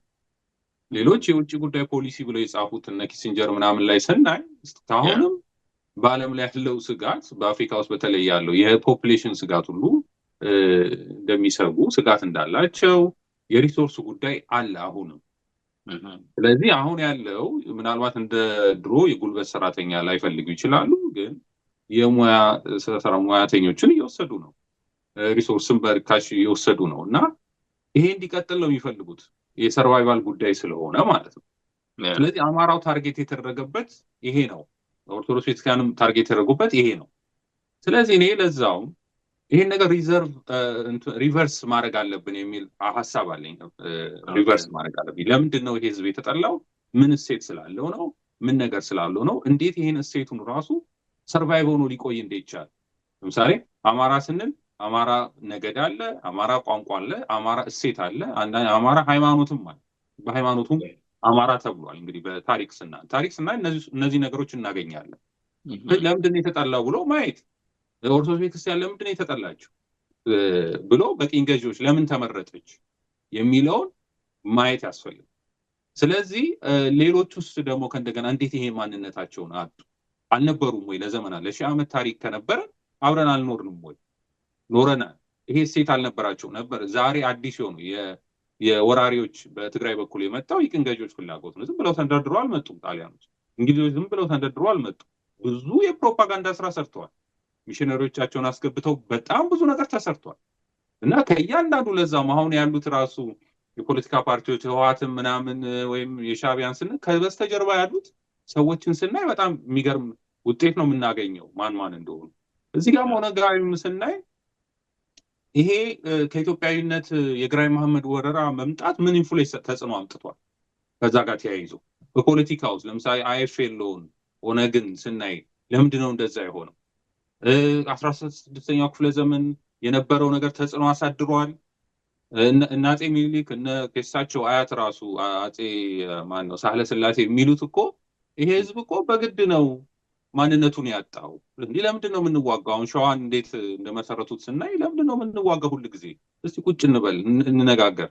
እስከ መቼ ነው የምንዋጋው? እና ይሄ ህዝብ እኮ በሞጋሳ በምናምን በተለያየ ነገር ማንነቱን ያጣ ነው። የኛው ህዝብ ነው። ስለዚህ መልሰን የነበረው ነባር ማንነቱን ከመለስ ነው ሃይማኖቱን ምኑን ከመለስ ነው ከኛ ጋር አንድ ይሆናል ብለው ነው እዚህ ጋር ሸዋ መስርተው ከዛ በኋላ ኢትዮጵያን ለማዳን የሄዱት።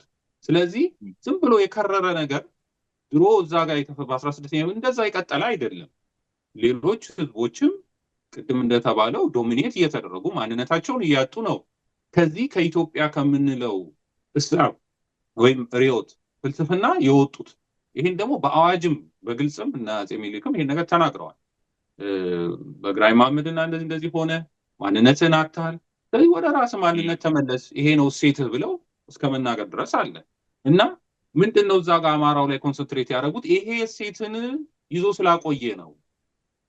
ያ እሴትን ደግሞ መልሶ አመጣው በአድዋ ጦርነት።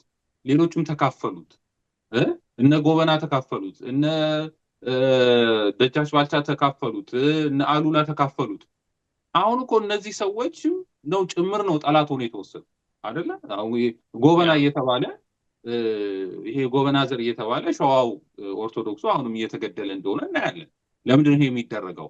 ይሄ ሁሉ ፓርት ኦፍ ከአማራንም የማጥፋት ኢትዮጵያንም የማጥፋት መሆኑን መረዳት ያስፈልጋል። ስለዚህ መዋቅሩንም ስናመጣው ቅድም ጠላት ነው ብሎ ያላቸው ቅኝቶች ጠላት ነው ብሎ ያላቸው ሰዎች ማህበረሰቦች ወደፊት መምጣት ሲችሉ ነው ሀገሪቱን ማዳን የሚችለው። ያን ማምጣት አለበት። ምክንያቱም ከዛ በኋላ በቅኝ ገዢዎችም ቤቱ የተደረጉ ስብከቶች ከዛ ይሄ እኮ ያንተ ማንነት አይደለም እየተባለ ስለወጣ ይሄ ያለው ዛሬ የሚገደለው በቃ እናውቀዋለን። በኦነግ የሚገደለው ዛሬ ማን ነው? በህወሓት የሚገደለው ማን ነው ዛሬ?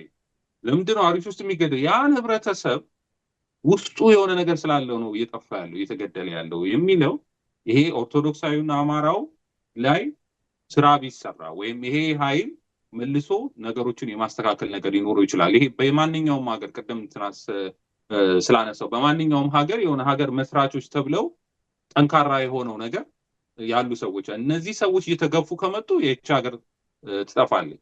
ግን ያቺ ሀገር መልሳ ሰርቫይቭ እንድታረግ እነዚህ ህብረተሰቦች የያዟቸው እሴቶች ለሀገር የሰሩ እሴቶች ጠቃሚ ስለሆኑ እነዛ ነገሮች ወደፊት መጥተው ነገሮች መቀየር ብርሃኑ ነው ለሌላውን ብርሃንነታቸው ማሳየት አለባቸው። በስነ መንግስትም ደረጃ የተሻለ ስነ መንግስት በማምጣት በአይዲያም በሐሳብም የበላይ ሆኖ መምጣት አለባቸው። ከነዚህ ከቅኝ ገዢዎች ተገዢዎች በላይ የሆነ ሐሳብ ይዘን ከመጣን ሁሉ ህዝብ የሚቀበለው እንኳን ዓለም በኢትዮጵያ ውስጥ ከኢትዮጵያም ዙሪያ ያሉ ሰዎች ህዝቦች እንዲቀበሉት ማድረግ እንችላለን የሚል ሐሳብ አለኝ። በቀጠናውም ዙሪያ ያሉትን ማለት ነው። እግዚአብሔር ይስጥልኝ። እኔም በጣም ጥሩ የሆነ ውይይት ነበር። እውነት ለመናገር ኢትዮጵያ በአሁኑ ሰዓት ያለችበት ሁኔታ የሚታወቅ ነገር ነው። ያው አለች ማለት አይቻልም። ምክንያቱም እንደፈለገ ቅድም የጠቃቀሳችሁት አለ ቅኝ ገዢዎቻቸው ራሳቸው የነሱ ማረፊያ ትሆናለች ብለህ አንተ ነው የጠቀስከው ነገር አለ። አሁን ደጋግመም እንዳልከው ያሬድ ህዝቡን ይሄን ነገር እየነገሩት ከመጡ አስፈላጊነቱን ራሱን እንዲያውቅ ማድረግ ይሄ ሲያደርጉበት የነበረ ነገር ነው። አባቶቻችን እሱን ይዞ መምጣት ጥሩ ነው። ስለዚህ በቀጠናውም በዓለምም አሁን መቼም ያለችበት ደረጃ የሚታወቅ ነገር ነው። ያው ግን በአጋጣሚ ሆኖ የዓለም ሁኔታ ደግሞ ለእያንዳንዱ ትኩረት ሳይሆን ሁሉም ለየራሱ ነው። በአሁኑ ሰዓት እንደምናየው ዓለም ላይ ብዙ ዝብርቅርቅ ያለ ነገር ስላለ እሱ ስላለ የኢትዮጵያም ትኩረት አላገኘም እንጂ ግን በአንድ በኩልም ጥሩ ነው። ምክንያቱም በዚህ አጋጣሚ ደግሞ አማራው የራሱን ሁኔታ ያስከብራል፣ ታሪኩን ባህሉን ይመልሳል፣ ኢትዮጵያንም መልሶ እንደነበረች ይመልሳል፣ ቢያንስ ወደ ነበረችበት ይመልሳል። ከዛ ደግሞ ያው እንቀጥላለን። እውነተኛው ብልጽግና ምናምን ከዛ በኋላ ነው እንግዲህ የሚመጣው ብለን ነው የምናስበው። ይሄን ካልኩ በኋላ እስኪ መምህር ፋንታሁን ትኖራለህ? ትሰማናለህ? በትክክል ቦታው ላይ ነው የደረስከው። አሁን ኢትዮጵያ ላይ ነው የደረስከው። እውነት ተገቢ ነው እና አስፈላጊ ነው ምልህ እንግዲህ በተለያዩ ገዢዎች አሁን በተለይ በመጨረሻ ላይ በመጣውና ባለው ደግሞ ኢትዮጵያ የምትባል ነገር ድራሿን ነው ያጠፋው። በቀጠናው ማትከበር በዓለም በቃ ውሸታም መሪ ያላት አሁን እንኳን ትንሽ ችግር ደርሶባቸዋል እንጂ እነዚህ ፔትሮ ዶላር የአረቦቹ መዝናኛ ምናምን ነው የሆነችው ኢትዮጵያ ውስጥ እና ከፍተኛ ችግር ውስጥ ያለችው። ስለዚህ ይሄ የመዋቅር ለውጥ አማራውና ኢትዮጵያ የተያያዘ ነው። ስለዚህ የአማራው መዳን ብቻ ሳይሆን ለኢትዮጵያም ትልቅ ለውጥ ያመጣልና የመዋቅር ለውጡ ለኢትዮጵያ ያለውን ጥቅም እስኪ እሱን እንደ መቋጫ አድርገህ ለዛሬው በዚህ እንዝጋ ብዬ ነው። እንግዲህ መዋቅር የሚለው ቃል ያው እንደምታውቁት ብዙ ጊዜ መካኒካል ፒክቸር ነው ጭንቅላታችን ውስጥ የሚከተው። ስለዚህ መዋቅር እና ባህል ብዙ ጊዜ የተመታታ ትርጉም እየተሰጠው ነው። ብዙ ሰዎች ግራ የምንጋባው ይመስለኝ። መዋቅራዊ አስተሳሰባችንን ምንድነው የሚባለው? ቴልሚ እይታችንን ወይንም ምንድነው የሚባለው? ግንዛቤያችን ነጽሮተ ዓለም ወይንም ወርልድ ቪው የምንለው ማለት ነው በሌላኛው። ያን መዋቅር ነው ያን መዋቅር ነው የምንቀይረው። ነጽሮተ ዓለም መዋቅር ተቀየረ የሚባለው ኢትዮጵያዊነታችን ላይ ያለ የተዘመተው የኢትዮጵያዊነት አስኳሉና የቅኝ ግዛቱንም ሌላውን ወረራ ተቋቋም የተባለው የኦርቶዶክሳዊነት፣ የአማራነት፣ የነባርነት የረጅም ታሪክ ከሰሜን ወደ ደቡብ በዮዲት እንግዲህ አማራ ከአክሱም ሲፈናቀልና መራቤቴ ድረስ ሲገፋ ግራኝና የኦሮሞ መስፋፋ ወደ ላይ ሲመልሰው ጣሊያን ሲያፈናቅለው ይሄ ሁሉ ሰዎች ተጎድተውበታል፣ ሰዎች አልቀውበታል። ነገር ግን ደግሞ ሰዎች ተዋህደውበታል።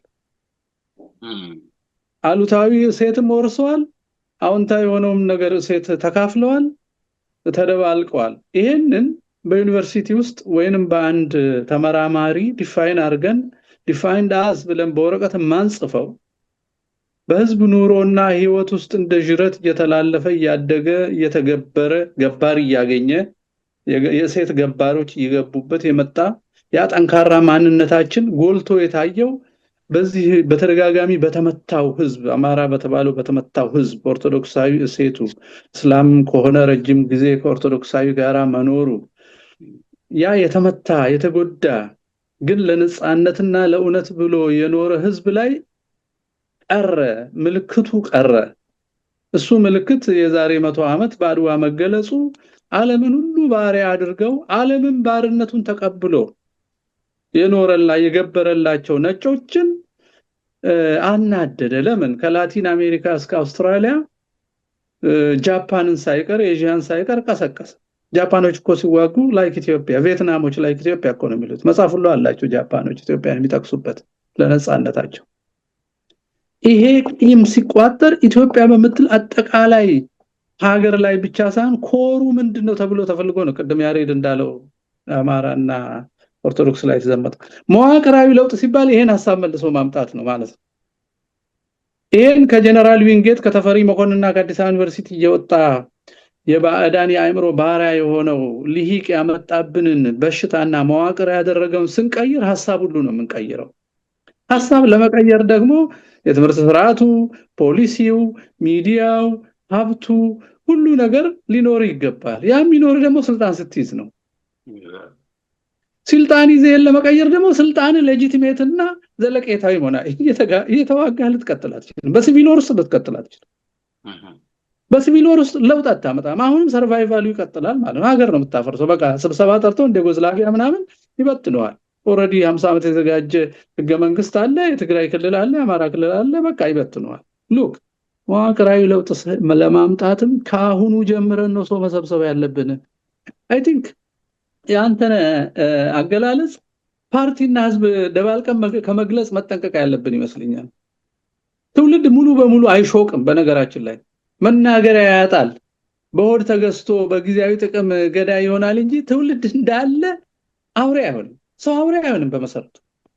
ይሄን የምናውቀው አሜሪካ እነዛ ረጃጅሙ ታወሮች በአልቃይዳ ሲመቱ ቡሽ ይወራለው ሲል 6 ሚሊዮን ሰው ነው የተሰለፈው በአለም ላይ ወረራውን በመቃወም። ህዝብ በቀለኛ አይደለም፣ አይመጣለትም። የአሜሪካ ህዝብ ወረራውን ተቃውሟል፣ ኢራቅ እንዳትወረር። ህዝብ ሁሌ ፍትሃዊ ነው ውስጡ፣ ግን በኤሊቶች ተጠምዞ መሳሪያ ይሆናል። ስለዚህ የአማራ ትግል መተኮስ ብቻ መሆን የለበትም። የሚተኩሱበት ሰዎችን አእምሮ ያጠበውን ፖለቲካና ፍልስፍና ርዕይና ምኞት ስግብግብነትና ሰው በማጥፋት የመስፈር ሐሳብ ከውስጣቸው የሚያወጣ ፖለቲካ አሁን ዛሬ ነው መስራት ያለበት። እኔ አሁን ከብዙ ሰው ጋር መስማማት የሚያቅተኝ እዚህ ላይ ነው። ጠመንጃ ብቻ ነው የሚለው አይሰራም ኔቨር። አማራ ብረት አይደለም፣ አማራ እግዚአብሔር አይደለም፣ ሰው ነው፣ የሚሞት ሰው ነው። ሌላውም ሰው ይነሳል በቃ ተበሳይቶ ይፈራል። ፕሮፓጋንዳው አማራን ጠላት አድርጎ ያቀርብለታል። ያን ፕሮፓጋንዳ እንዋጋ ማለት ፖለቲካው አሁን ነው መጀመሪያ ያለበት። መጀመሪያ አሸንፍ የሚባል ቋንቋ የለም፣ አይሰራም። መዋቅር እንደሱ አይቀየርም። ወያኔ የቻለችበት ምክንያት አለ። ወያኔ አዲስ አበባ ስትገባ ሆለታን አልያዘችም፣ ሐረርን አልያዘችም። ሽማግሌ ተዋቅሮ ኑና አስተዳድሩን እየተባሉ ነው የተጋበዙት ወያኔዎች። ምክንያቱም ኢትዮጵያ ነበረች፣ አልፈረሰችም በሰው ውስጥ። አሁን ግን የለችም። መሳሪያ በከፍተኛ ደረጃ የተሰራጨበት፣ ሰው ፈጽሞ የተለያየበትና የተጠላላበት፣ በእምነት ዘውግ አክራሪው አብያ ከአልሸባብ ከአይሲስ ጋር ተቀናይቶ ሰሞኑን ትሰማላችሁ ክርስቲያናዊ አፓርታይድ እያሉ አህመድ ጀበል የሚጽፉበት ጂሃድ ሬዲ የሆነበት አገር ላይ ካሸነፍኩ በኋላ ነው ስርዓት መሰራው አይባልም። ካሁኑ እየተሰራ የነዛን መሰረት እያፈረሱ ውጊያውን አጥብቆ መሄድ ነው እና መዋቅራዊ ለውጥ ለኢትዮጵያ የሚያወጣላት የሐሳብ ለውጥ ያወጣል። የሐሳብ ለውጥ ማለት ሰው ሁሉ በቤተሰብነት በአንድ አቅጣጫ ለመጓዝ ልቡን ያዋህዳል። መዋቅር እሱ ነው። ይሄ ረቂቁ መዋቅር ማለት ነው። ረቂቁ ግን በሚታየው በሚጨበጠው ጉልበት ባለው ስርዓት መስራት በሚችል መዋቅር ነው የሚዋቀር። ረቂቁ መዋቅር ግን ዛሬ ነው የሚጀመረው። ያ ሰውን ያዋህዳል። ለክፎች ለኦነግ ኦሮሞማዎችና ለወያኔዎች የሚላኩ ሰዎችን ይቀንስልናል። የሚላኩ ሰዎች ካሉ ግን 800,000 ሰው ለመሞት እኮ ተዘጋጅቷል። ሰው ለመደምሰስ ተመልከቱ። 800,000 ሰው እንዳይሞት በርቀትና በትምህርት መለወጥ ይቻላል አይቻልም? አይደለም። መች ሞከር ነው? አልሞከር ነው። የምናወራው እኮ እዛ ጋር ደመሰሰ፣ እዛ ጋር ማረከ፣ ጎበዝ ጀግና ብቻ የምትል እኮ ነው። ሚዲያው በሙሉ በዚህ የተሞላ እኮ ነው። ጀግንነት ይወደሳል፣ እውነት ነው። የገደልከውን ሰው የላከውን ሐሳብ ግን ለምንድን ነው የማትተኩስበት? ሌላ ተከታይ እንዳይመጣ የመጣውንም አትገለዋለህ፣ ጊዜ አይሰጥህም፣ ልትመክረው አትችልም፣ ሊገልህ ነው የመጣው። ገና እኮ የሚሰለጥነው እምቢ እንዲል ስታሸንፍ ሲቪል ወር እንዳያደርግም እና መዋቅራዊ ለውጥ የሐሳብ ለውጥ ነው ብዬ ነው የማስበው። ከዛ ውጪ ጉልበት ነው። ጉልበት ከሆነ ጉልበት ነው። በጉልበት ያሸነፍከውን ትሞክራለህ። ያ ግን ዋጋው ብዙ ነው። አንደኛ ዘለቄታዊ አይደለም። ሁለተኛ የኢትዮጵያ ሕዝብ ብቻ አይደለም፣ ኢትዮጵያ ውስጥ ያለ ብሔርና ፖለቲካ ብቻ አይደለም የሚዋጋ። ኢትዮጵያን የጠላ ሁሉ እነዛን ደግፎ ነው የሚዋጋ። እነሱን ከማረክበት ግን መግቢያ ታሳጣቸዋለህ። እነሱን በአስተሳሰብ ማርከ የጋራ ርዕይ ሰጠ አንድ ካረካቸው አይቆይም። ይቆያል ብለህ አታስብ። ቅድም ያሬድ ብሏል፣ በሆዱ የተገዛ ብዙ ነው። ልንገርህ፣ ወለጋ ሰው መግደልና እየዘረፉ ፍቼ ቤት የሚሰሩ ልጆች አሉ። እና አንድ እናት በአጋጣሚ ለሆነ ስራ እዛ ነበርኩ። ሁለተኛ ፎቅ የሚሰራ ቤት አንድ ሰው ይጠይቃታል። ይሄ ቤት ቆየ እኮ ከስንት ወር ወዲህ አልተሰራም፣ እዚሁ ጋር ተገትሮ ቀረ። ምን ሆኑ ማማ? ደግሞ ከየት ነበር የሚያገኙት ብሩን አላቸው። አይ ልጄ ትግራይ ሄዶ ሰልጥኖ ወደዚህ ወደ ወለጋ ስራ እየሰራ ነው የሚልከው። አሁን ምን እንደሆነ አላቅም፣ ብር መላክ አቆም አለች። እየዘረፈ የሚልክ ነው። እየዘረፈ የሚልክ ነው። ይሄ ነፍሰ ገዳይ ፍቼ የሚሰራው ህንፃ ሳይሆን ከፍቼ በላይ የትውልድ ህይወት ሀገርና አንድነት የሚያወጣለት ዋጋ የሚያይበትን ስራ መስራት ፖለቲካ ነው። ርዕይ መስጠት ነው። ከፎቅ በላይ ሰው እንዲወድ ማድረግ ነው። ይሄ ወረፋ አይዝም። ኢንሲስት በእውነት ወረፋ አይዝም። አንደኛኛ ብዙ ነን። አንተ ፖለቲካ ስራ፣ እኔ ተኩሳለሁ፣ አንተ ኢኮኖሚ ስራ መባባል እንችላለን። ለምንድን ነው በአንድ ሰው የሚሰራ መስሎን ተራምና ሲይዘው ብዬ ነው የማስበውና መዋቅራዊ ለውጥ ዛሬ ነው የሚጀምረው። በአስተሳሰብ ነው የሚጀምረው። ሐሰትን በመርታት ነው የሚጀምረው። ግፍ የሰሩ ሰዎች ስለ ፍትህ እንዲያስቡና እንዲያዝኑ ማድረግ ጫና አሁን ነው የሚጀምረው እና መዋቅራዊ ለውጥ ስናደርግ የሚመጣብን ጣጣም አለ ወንድሞቼ። የኛ ምልክትነት ለአፍሪካም ለላቲን አሜሪካም ስለነበረ አሁንም የሥርዓተ መንግስት ለውጥ ሰውን የሚያስማማ ለውጥ ካመጣን የአፍሪካ አንድነትን ነው የሚያሳየው። ምልክት ነን ሁሌ። ያ ምልክት የሚያስፈራቸው ቅድም አቶ ያሬድ ያለው ሪሶርስ ፍለጋ እኛም በትነው ማኖር የሚፈልጉ ኮንስቲቱሽን ብለው ፓርቲ እንዲጽፍልን ህገ ህዝብ ሳይሆን ህገ መንግስት ብቻ እንድንከተል የሚያደርጉን ከእሴት ነቅለው የወያኔ ህግ እኮ ነው ህገ መንግስት የምንለው። ስለዚህ ወያኔ መንግስት ስለሆነ ነው። ህገ ህዝብ ግን የለም። የኛን ሁሉ እሴት ያጋባ ነገር የለም። ስለዚህ የኛ ወደ ራሳችን መመለስ ጠላቶቻችንን ያስነሳል፣ የውጭዎቹን ብዬ ነው የማስበው። ምን ማለት ነው? ኦልሬዲ አሁን የተበላሹትን ቅሪቶች ድጋፉ የበለጠ ይጨምራል። የኛ መዳን አፍሪካን ማዳን ስለሆነ እነሱ አፍሪካን ስለሚያጡበት ይሄ ሁሉ ዲፕሎማሲ መስክ ይፈልጋል። እነሱ ማስደንገጥ አያስፈልግም። የኛ መስራት የኛ መዳን የአፍሪካ አንድ መሆን ለዓለም ሁሉ የሚጠቅም እነሱ በዳርዊን ሐሳብ የመሻማት በሽታ ስለያዛቸው እንጂ የኛ ሰላም የነሱም ሰላም ነበረ። የኛ ልማት የነሱም ልማት ነበረ።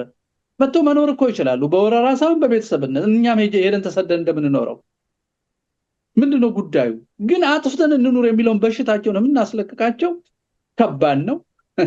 ፈላስፎቻችን የማይረቡ ሆነው የነሱን ፈላስፋ እያሹ እያስተማሩ አስቸገሩን እንጂ አዲስ የሥርዓተ መንግስት እንኳን ለኢትዮጵያ እንኳን ለአማራ እንኳን ለአጠገባችን ላለ ቤተሰብ ቀርቶ ለዓለም መንገር የምንችል ሰዎች ነን እና ያን ኮንፊደንስ ሉዝ ማድረግ የለብንምና ህዝብን አንድ ያደርጋል።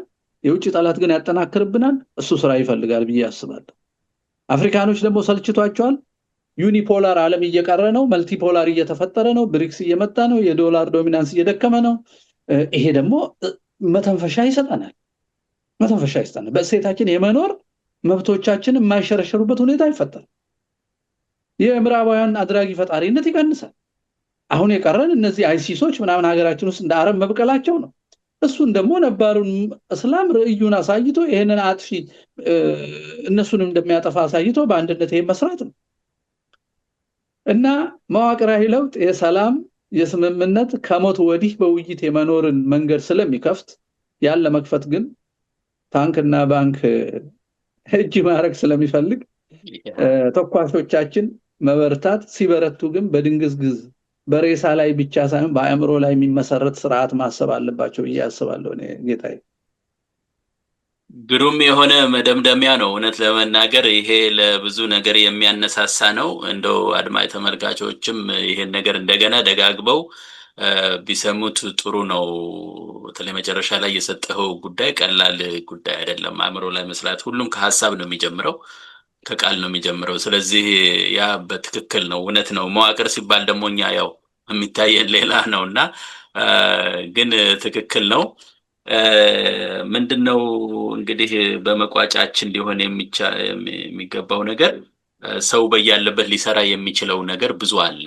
አሁን መምህር ፋንታሁን በነገረን መሰረት ብዙ ሊሰሩ የሚችሉ ጉዳዮች ስላሉ ይሄንን እንግዲህ አጠናክረን መስራት ነው። ያው ለዛሬ የነበረን ዝግጅት ይሄን ይመስላል። ምናልባት ከመዝጋት በፊት የሆነ አለም እንደው ቅር ያላችሁ ስል በመጥፎ ሳይሆን እንትን የምትጨምሩት ነገር እንደው ሳጨምስ እንደው ይችን ነገር ብናገር ጥሩ ነበር የምትሉት ካለ አንተ ነው ወይም ያሬድ ሁለታችሁ አለ? ከሌለ ልዝጋው ብዬ ነው። በእኔ በኩል የለም። በጣም ጥሩ ያሬድ። በእኔ በኩል አለ መሰለኝ ግን ወጣው። እሺ አጠር አድርገህ ወጣው እንዴ? አለ አይ አልወጣህም። እኔ እስከምቀይረው ነው እንጂ አልወጣህም። አለ ቀጥል። እሺ እንትኑ ላይ አይ ቲንክ ሁላችንም በዚህ የተስማማን ይመስለኛል። እንትኑን ይሄ በተለይ ፍኖተ ካርታውንና ወደፊት ምን ልናደርግ የምንችለው የሚለው ነገር በጣም ወሳኝ እንደሆነ፣ ሌሎችንም ሊያቅፍ እንደሚችል፣ መተማመን እንደሚፈጥር፣ ጠላትን እንደሚቀንስ በዚህ የተማመን ይመስለኛል። ዋናው ነገር ሁለቱን መለየት ያለብን ይመስለኛል። የፖለቲካ ኦነጋውያንና ስንልና ህዝብ ስንል እንደዛ ወይም ህወሓት ስንልና ምናምን እነሱን ከለየናቸው እነዛኞቹን ማሳመን አይቻልም። ቅድም እንደተባለው ጥቅም ምንም ስላለ ህዝቡን ግን ነው ማሳመን የምንችለው። እነዛማ እንደዚህ ስንል ገና የሚያመጡብን ከውጭም ከውስጥም ያለው ኃይል ቀላል አይደለም። ይሄን ብርሃን ልናይ ነው፣ የተሻለ ነገር ልናመጣ ነው እና ጠላት መብዛቱ አይቀርም ቅድም መምህርም እንዳሉት። ግን አሁንም ቅድም አንተነህ እንደዚህ ያለ የሚመስለኝ በድርጅቶች ማሳመን አይቻልም። ህወሓታዊ አስተሳሰብ ያላቸውም በገንዘብ በሀብት የበለጸጉ ከካድሬ ጀምሮ እነሱ ዝም ብለው ይዋጉናል እንጂ ለዛ መልስ ይዘው ነው የሚመጡት። ሁሌ እንደምናየው እንኳን አይደለም ለዘፋኙ መልስ ይዘው እየመጡ ነው። እንዴት እንደሚሉት ያንገበግባቸዋል። ግን ህዝቡ ግን እስቲል መፍትሄ ነው የሚፈልገው። በቃ ህዝብ እኮ 3 ነገር ነው ከመንግስት የሚጠብቀው፣ ጥበቃ፣ ፍትህና አገልግሎት ነው። በቃ እነዚህ ነገሮች ናቸው የሚፈልገው። ታዲያ መንግስት ምን ያደርግልናል? በየትኛውም መንገድ ቢሆን ምን ያደርግልኛል? እኔ መንግስት የምፈልገው በራሴ ማድረግ የማልችለው በጋራ ላደርግ የምችለው ነገር የሚሰራልኝ ማለት ነው። በጋራ አዋጥቼ ታክስ ከፍዬ እና ያንን የሚፈጥር በገንዘቤ የሚያገለግለኝ የሚመራኝም የሚለው አስተሳሰብ ራሱ ሌላ ጊዜ እንወያይበታል። መሪና አገልግሎት የሚባለውን ነገር እሳቤውን ማለት ነው። እና እንደዛ አይነት ነገር የሚያገለግልኝ እኔ የምቀጥረው መሆን ከቻለ ይሄን አይነት ስርዓት የሚመጣለት ከሆነ ህዝብ የማይቀበልበት ምክንያት ምንድን ነው? ለምን ይሰቃያል? መከራውን የተሻለ ነገር አላገኝም። እና ቢገነጠልስ ቡናውን 20 ኩንታሉን $20 ወይም $100 ከመሸጥ $20 መሸጥ ማለት ነው። መገንጠል ማለት ይሄ ነው። ሌላ ነገር የለም። ራስን ማርከስ ማለት ነው። ዋጋ ማሳጣት ማለት ነው። ቅኝ ገዢዎችም እንድንገጣጠል የሚፈልጉት ሪሶርሳችን በቅናሽ ለማግኘት እንዲመቻቸው ነው። እና ይሄ ነው ያለኝ ተጨማሪ ነገር። እግዚአብሔር ይስጥልኝ። በጣም ጥሩ ውይይት ነው። እንግዲህ ያው መርሆ ፍኖት ያስፈልጋል። መርሆ ፍኖት እንደገና ደግሞ ያው ቢያንስ በኢትዮጵያ ጉዳይ ላይ የማይደራደር ለህልውናው የሚታገል ያው የጠበንጃ ነገር እስከያዘ ጊዜ ድረስ የራሱ የሆነ መስመር ያስፈልገዋል ብለን የተነጋገርነው ዛሬ። ምክንያቱም በራሱ ተርም ነው መነጋገር ያለበት፣ የማይታለፉ መስመሮች ያስፈልጉታል ብለናል። ከዛ ደግሞ የአማራው መዳን የኢትዮጵያ መዳንም ስለሆነ በሱ ላይ አጥብቀን በአስተሳሰብ ላይ ስራ መስራት አለብን ካሁኑ የሚል አስተሳሰብ 3 ጉዳዮች ተነስተዋል። እንግዲህ በዚሁ አድማጭ ተመልካቾቻችን የዛሬውን ፕሮግራም ብናጠቃልል ጥሩ ነው። እንግዲህ በሚቀጥለው ማነው ባለሳምንት? እንግዲህ አንተነህ። እሺ እንግዲህ በሚቀጥለው መምህር ፋንታሁን ያዘጋጁልናል። በዛ እንግዲህ እስከምንገናኝ ድረስ አድማጭ ተመልካቾቻችን ለነበረን ጊዜ በጣም እናመሰግናለን። መምህር ፋንታሁን ዋቄ፣ አቶ ያሬድ ኃይለ ገብርኤል እና አቶ አንተነህ ገላይን ከልብ አድርጌ አመሰግናለሁ። ጤና ይስጥልኝ። ጤና ይስጥልኝ። እግዚአብሔር ይስጥልኝ።